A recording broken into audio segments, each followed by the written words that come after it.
What's up, everyone? Welcome back to another Trebl Top 10, where we count down all the top 10 best happenings in soccer. My name is Louie, and I'm joined here by Mikey. Let's get it. Another episode. Let's get it. This week's episode, What is this week's episode? Missed goals. This week's episode is the top 10 worst open goal misses. In other words, each of these players had an open shot at goal, and they messed up. I've seen a few open misses myself. You've seen a few open misses yourself? What does that mean? In the rec league, you know what I mean? Men's team. I'm not going to say who. I'm not going to point any fingers. But I've seen a few open miss goals. Oh, okay. I see how it is. Just throwing shade slightly behind the camera. All right, cool. No worries. Before we start this week's episode, don't forget to come over here, press the subscribe button, hit the little bell next to it to always get notifications anytime we post a new video so you never miss out. Let's get into it. That's my beard. Look. Your beard looks luscious. Thank you. At number 10, we have Mr. Brazil himself, Neymar. That's Nate Daddy. That's what we call him from now on, Nate Daddy. It's kind of weird to have a list of the worst open goal misses when you have one of the world's best strikers on it, because it's like, usually their job is to put the ball in the back of the net. So when they miss like the easiest shot ever, it just makes it even worse. So let's see what Nate Daddy did to get himself on this list. So the ball comes in, it's a pretty simple tap in, and he manages to hit it off the top post and back down. And you can see he's pissed off with himself because he kissed the post. Check this out right here.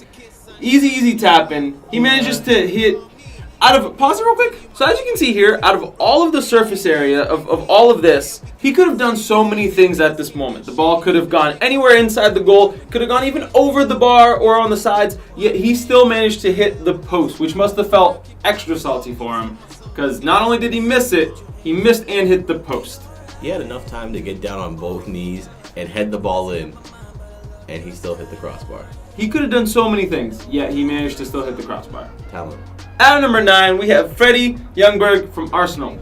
If you remember from last week's episode, when you have the ball being fed to you from the likes of Dennis Bergkamp, Thierry Henry, usually it's pretty easy to score, you would think, and yet this is what happens with Freddie Ljungberg. The ball comes over on the left wing here. The ball comes in, he's by himself, right there, easy tap in, yet he skies it over the bar.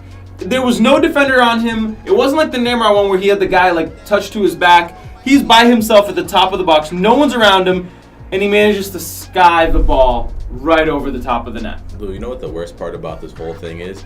He's screaming for the ball right here. He's counting. He's like, yes, right here.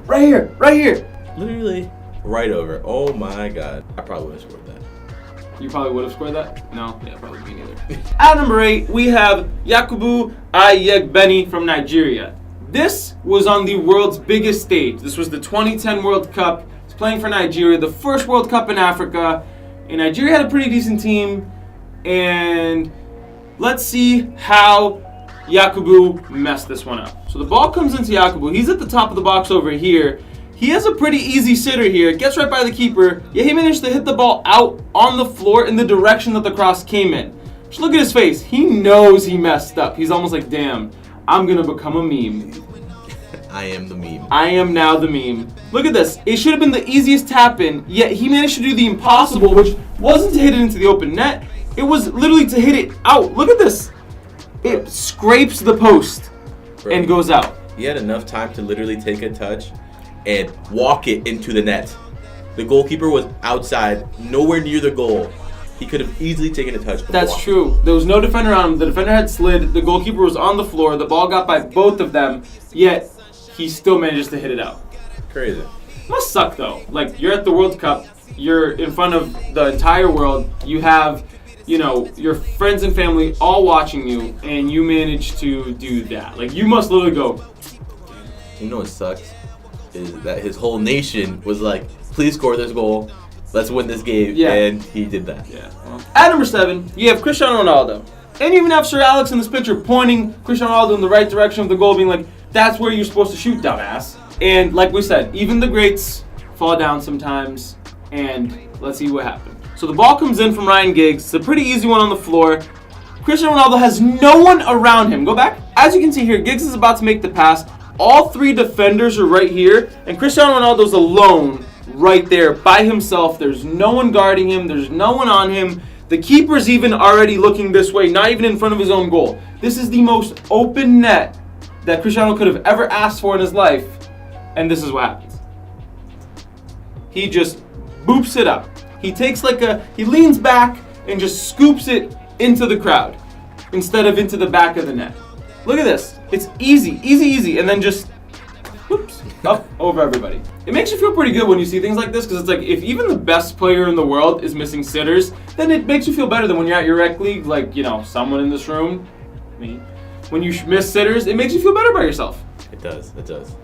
It's like, we're all human. We all make mistakes. Literally. It happens. It's life. Only difference is that, he has 5 Ballon d'Ors, a European Championship, and I've won 1 session of our rec league. 2 sessions of our rec league. At number 6, we had Fahad Khalfan from the Qatari national team. Just look at this man's face. You know that he knows how badly he messed up. To set the stage, it was the 90th minute in stoppage time. The game was tied 0-0 against Uzbekistan,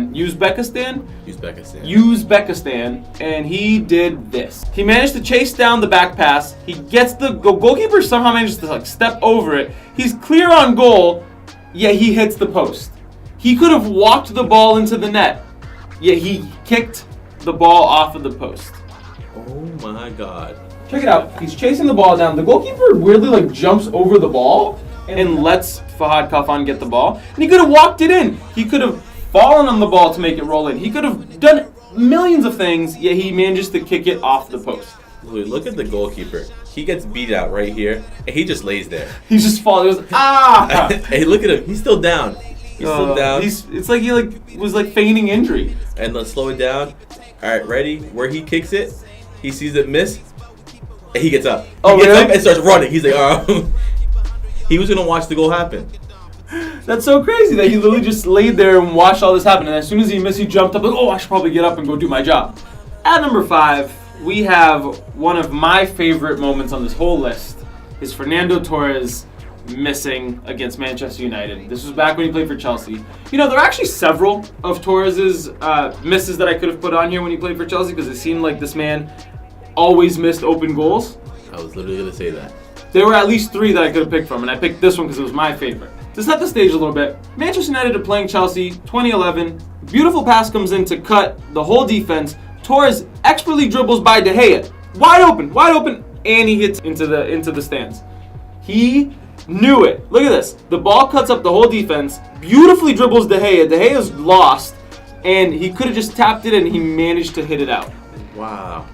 He literally stepped over, loses him, and then misses. Holy life. Man, it was incredible that this man wasn't able to score this goal. I remember watching this game live and thinking, nah, we're done. He's scoring. I was like, oh, yes! It was great. Great times. At number 4, we have one of the all-time greats missing an all-time great goal. So the ball comes to Ronaldo at the top of the box. He stops. He sees Zidane coming. Zidane gets the ball, does a beautiful spin, gets by the keeper, and skies it into the stands. Had Zidane scored this, it would have been one of the best goals he had ever scored. Picks up the ball, spins around the defender, dribbles by the keeper. The keeper's on the floor, looking like he's trying to swim, and then Zidane kicks the ball into the stands. The goal was open, and he was there for the taking, and he missed it. Louis, imagine doing all of that work to miss your goal. Oh man, you must be so frustrated. You make the right run, you get the ball at the right time, you're amazing 2 bits of skill, break down the defender and the goalkeeper. All you have to do is kick it into the back of the net, and you sky it. That must be one of the worst feelings ever. At number 3, we have David Villa. Good friend of the programs, I'm going to say that from now on. And this miss was incredible, because it wasn't just 1 miss, it's 2 misses in 1. Ball comes into him, he's perfect on for that. He shoots, hits the post, gets the ball back for an easy tap-in, and slices the ball across the face of goal to go out for a corner. Sure, I get it right there. He had 2 guys on him, it hit off the post, but it comes back to him, so all he has to technically do is just easy tap in. All of the defender, the goalkeeper, and everybody else is already out of the game. It's just him and the goal, and he he couldn't get it. Couldn't get it. He just missed it. And look how lucky he is for his trailing leg. He shoots, his trailing leg is still coming down, and the ball just falls to his foot, and he still misses. And so that's unfortunate when you have one of the best strikers of the last, 15 years missing sitters like that. 2 sitters, I will add. Crazy. We've had a few legends on this already, and we're seeing them at their worst. It's like anticipation. Who's at number 2? Who's at number 1? Who's it going to be? At number 2, we have this dude here from some team I don't know. I tried to find out where this guy's from, who he plays for. I don't know his name. I found this video on YouTube. It's great. And let's watch what this dude here did. All right, let's see what you got this dude here. The dude in red is the one we're looking at. He beats his defender. He gets to the keeper. Keeper gets the ball. It still manages to fall for this guy. Pause. You're thinking he has to score this, right? There's no one there. It's him and probably 5 yards to the goal, and there's no one around him. He's by himself. By himself. You're thinking, no way, he misses it. Yo! Nah, bro, no way. He tried to be that guy who was like, yeah, I fought for this ball. I won it. He was super happy about everything. And he tried to make his stamp by I'm going to bomb this into the back of the net. Nope, you bombed it over the net, and everyone's looking at you, you dumbass. Right over. I just don't get how someone could miss that. I mean, I'm saying this as if I could probably do much better, but, it's just sad. Like, you should have been able to just tap this in, walk it, and do whatever you want. There was no one around you. Louis. And you bombed it over the net. Louis, I would put my life on the line. If you were in the same position, you would score that. Thank you. I appreciate you. Oh, I'm so happy that you said that. Don't make me regret it, though. Like 2 years from now, we're going to be playing soccer, and this exact situation is going to happen, and it's like, damn it. He really just tried to put all his power into that shot. He really tried to bomb this into the back of the net as hard as he possibly could, and he just managed to get it right over. At number 1, we have Ilya Sivonovic. I butchered that name so bad. I'm sorry. If you ever watch this video, I apologize. My bad. Played for Feyenoord, and this is number 1. And I'm not going to spoil it. Let's just watch it. So the cross comes in. It's in the air, and Sivonovic actually manages, you'll be able to watch it on this angle right here. He comes in to try and tap it in, but what he does is stop the ball from going in. The ball was already going in, it's already going in, and because he tried to step, it stopped the ball from going in, and the defender was able to clear it out. That's hilarious, bro. He literally, slips over the ball and pushes it backwards. The ball was going in. It was a goal. And sure, if he had tapped it in, it would have been a goal too. But because what he did, he stopped the goal and didn't score and allowed the defender to clear it off the line. These are all terrible things, and that's the reason why it's at number 1. Imagine being that man. A guaranteed goal. That ball's on the line. He could have blew on it with his mouth, and that shit would have went in. He could have just stood there and not touched it, and it would have been a goal. Yet his teammates are probably wanted to murder him after this game, because there's no way in hell that should have happened. That you're literally like, okay, cool, no worries. I'm gonna go and try and score, but then I'm gonna stop the ball from going in. Your teammates must have hated you. I hate him. I hate him too. Screw this guy. Well, there you have it. Another Trebl Top 10. What did you think about this week's episode? Let us know in the comments below. Did we miss out any easy open misses that we could have included? Were there any that you think shouldn't have been on this list? Let us know. You got any final words for him, Mikey? Final words. I love y'all. That's it. We'll catch you next week.